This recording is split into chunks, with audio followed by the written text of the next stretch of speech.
lawmakers indiscriminately giving out AKAP funds, IX funds, itong mga ayuda na gusto pa nilang palabasin, akala mo sarili nilang pera nilang ibinibigay. Nakita namin yan eh.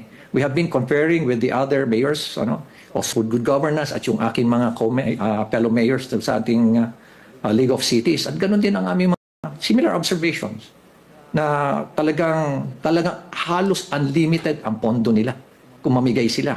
Nabalitaan pa namin yung 7-7, yung famous na 777, na every time na sumama ka dun sa sortie ni Speaker, you get 777. Ito yung 21 million, a total of 21 million.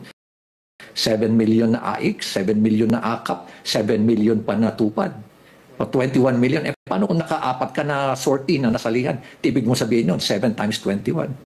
Yung mga allegations na binabanggit sa amin at in fact, reliable sources ang pinanggagalingan yan.